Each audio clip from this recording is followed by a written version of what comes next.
Welcome to this week's edition of Rocky's 2-Minute Warning. We are certainly down to the short strokes now, and what do we know about the playoff picture after the events of this past weekend, Jeremy? Well, we know the Cowboys are on the ropes. Basically, nothing really changed in the NFC side too much.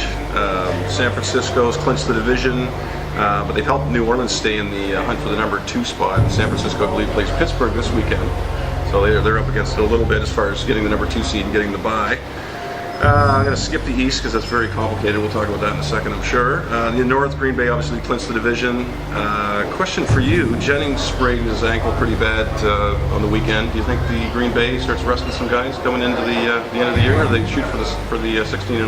Well, and that'll be the question for the next 3 weeks. Are they resting? Are they trying? But I don't think any team that's undefeated wants to actually give up the opportunity to go undefeated. Will they push it? Probably not. I know they probably start everybody, and then if they were smart, even last weekend they should have probably rested some guys toward the end of the game. NFC South, New Orleans. So the East, so the Cowboys. So basically, Cowboys, if they happen to sweep the next 3 games, obviously would be in. It just depends on who they beat. Them and the Giants basically have the same divisional records, but the Giants have one up on them right now as far as having the win over the Cowboys. So it just depends who they beat. They both play one more divisional game, and they play each other head to head. Last game exactly. So yeah, if they both win the next 2 games, it'll come down to who wins the final. What about the AFC? Well, the AFC is looking a little more clear after this past weekend. New England still has a 2-game lead over the Jets. I don't see the Jets overcoming that. New England has a bit of an easy schedule left other than their game this week against Denver. And I think with Tim Tebow playing the way he's playing, anything could happen in that one.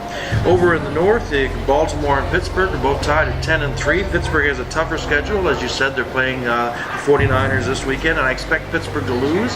As a result of that, I think they will end up being a wild card team, and Baltimore will take the division. Of course, in the South, Houston clinched this past weekend, so there's nothing to discuss there. And in the West, you've got Denver with that 7-1 record for Tebow as a starting quarterback, being at 8-5, and Oakland at 7-6. Oakland has a bit of a tough schedule left. They play Detroit, they play Kansas City, won't be much, and then they play San Diego. Whereas Denver is up against New England, of course, and then Buffalo and Kansas City. So I think Denver will hold on to that one and clinch the division. There will be no wild card winners coming out of that division. And who do you have for the wild card in the NFC?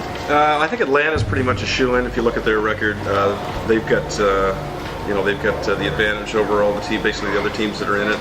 When it comes down to you look at the record for the Detroit, Chicago did them a big favor by losing in Denver last weekend. Although Detroit's got a tough schedule from here on in. They're at Oakland, and they got the Chargers and the Green Bay. So a lot rides on what Green Bay does the next couple of weeks, and how hard they're going to kind of press this thing.